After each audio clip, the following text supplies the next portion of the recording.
Campus একাধিক gate, বেশ কিছু গেটের সমস্যা, সিকিউরিটি সমস্যা রয়েছে, সিকিউরিটির কিছুটা অভাব রয়েছে, কী পরিকল্পনা নিচ্ছে? সিকিউরিটি কনসার্ন নয়, আমাদের অল কাইন্ড অফ সার্ভিসের জন্যই আমরা সব সময় কনসার্ন। সেই জন্য এই ঘটনা ঘটেছে এর জন্য নয়, তার আগে থেকেই আমাদের হচ্ছে কনসার্ন যেটা রয়েছে সেটা নিয়ে আমরা দেখছি। আর যেহেতু একটা ডিস্ট্রিক্ট হসপিটাল মেডিকেল কলেজ হয়েছে, পরিষেবার ক্ষেত্র অনেক বেড়েছে, যেমন মাতৃমা বেড়েছে, ওপিডি প্রিমিসেসের কিছু সার্ভিসেস বেড়েছে, বা নতুন আমাদের কোভিড হাসপাতালে আরেকটা প্রিমিসেস বাড়ছে। তো সেই জন্য আমাদের সেই কনসার্নের জন্য আমরা অনেক আগে একটা ই ফাইল ইনিশিয়েট করেছিলাম। তাতে আমরা প্রায় 30টা সিকিউরিটি পার্সোনাল, 30টা স্ক্যাভেঞ্জার্স আর 20টা জিডিএর দরকার ছিল। ই ফাইল আমাদের সেই ফাইল ওয়াইজ এখন যা দেখছি প্রোগ্রেস, সেটা ডিপার্টমেন্ট অ্যাপ্রুভ করে দিয়েছে। এখন ফিনান্সের অ্যাপ্রুভের দেরি আছে। ফিনান্স থেকে হয়তো অ্যাপ্রুভাল পেলে আমরা অ্যাডিশনাল আরও 80 জন টোটাল মানে সিকিউরিটি, স্ক্যাভেঞ্জিং অ্যান্ড জিডিএ হয়তো পেয়ে যাবে। না, এই যে দেরি আছে বললেন, সেই দেরিটা কত দেরি? এটা ফিনান্সের একটা নিয়ম আছে, তো ফিনান্সের সেটা তো আমরা বলতে পারবো না। ফিনান্সে যে ফাইল মুভ হয়ে সেটা তারা সেখানে ঠিক করবে, কিন্তু ডিপার্টমেন্ট থেকে সেই ফাইলটা চলে গেছে। বর্তমানে কত সিকিউরিটি আছে এবং কত দরকার আছে? 37 প্লাস 20 এজেন্সির মাধ্যমে, আর 37 মাইনাস 19 স্ক্যাভেঞ্জার থ্রু এজেন্সি, তাহলে আমাদের 56 আর 57 টোটাল। এটা কি পর্যাপ্ত? পর্যাপ্ত যদি এদেরকে শুধু আমি এই সিকিউরিটির কাজে লাগাতাম হয়তো হতো, কিন্তু যেহেতু জিডিএ আমাদের 118 জনের জায়গায় মাত্র 30-35 জন আছে, কিছু পুরনো সিকিউরিটি যারা আছে, যারা বয়স্ক, গেটে কাজ করতে পারে না, তাদেরকে আমাদের একটু ওয়ার্ডে দিতে হয়। তাতে আমাদের মানে দুটো কাজই হয়, ওয়ার্ডের জিডিএর কাজটাও করাতে পারি আমরা, আর আমরা তাদেরকে ওয়ার্ড সিকিউরিটির জন্য একটু ক্রাইসিস আছে। তো এক্ষেত্রে এই 5টা গেট, এতগুলি গেট মেনটেন করা, এই পার্টটাতে আপনারা কি পদক্ষেপ আমরা নিচ্ছেন? এর জন্য বেসিক্যালি সিভিকের ওপর, পুলিশের ওপরই ডিপেন্ডেন্ট। আউটসাইড গেটটা, ইনসাইডটা আমরা করি, আউটসাইড গেটটা মেনলি আমরা পুলিশের উপরই ডিপেন্ডেন্ট।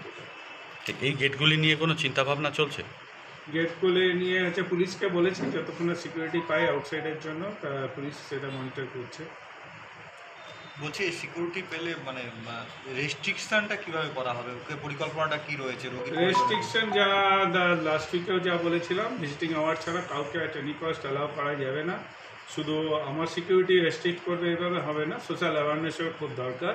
আর সোশ্যাল অ্যাওয়ারনেসের ক্ষেত্রে মিডিয়ার কন্ট্রিবিউশন নাম্বার 1 আমার মনে হয়। দেন সোশ্যাল লিডারশিপ বা পলিটিক্যাল লিডারশিপেরও একটা রোল রয়েছে, তাদেরকেও তাদের রোল প্লে করতে হবে। শুধু হসপিটাল সিকিউরিটি বা হসপিটাল এজেন্সির মাধ্যমে, যেহেতু এটা কুচবিহার জেলা লিটারেসি বা যারা পেশেন্ট পার্টি আছে একটু গ্রাম এলাকা থেকে, তাদেরকে মধ্যে অ্যাওয়ারনেসের জন্য সবাইকে এগিয়ে আসতে হবে।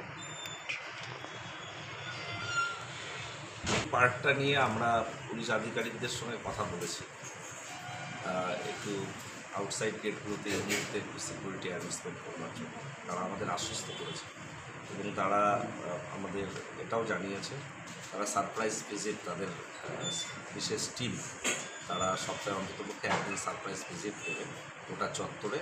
সেই ভিজিটিংটা রাতের বেলা তারা করবে।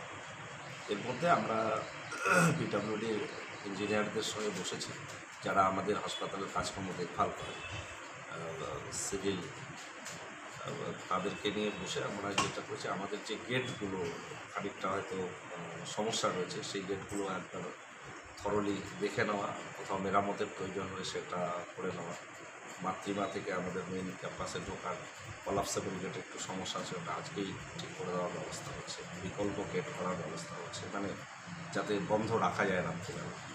যেহেতু ব্লাড ব্যাংক ওপারে আউটডোরের ওপরতলায়, তো রাত্রিবেলা ব্লাডের প্রয়োজন হলে যাতায়াতের জন্য একটা ছোট গেট আছে, কিন্তু সেখানে সাইকেল বা মোটর সাইকেল নিয়ে যাওয়ার অপশন নেই, শুধু পায়ে হেঁটে আসতে পারে। তার জন্য ওখানে খানিকটা ফাঁকা থাকছেই, এবং সেটাও নজরদারি রাখার ব্যবস্থাপনা করা হচ্ছে। এইভাবে আমরা সিকিউরিটি অ্যারেঞ্জমেন্টে যোগদান করছি।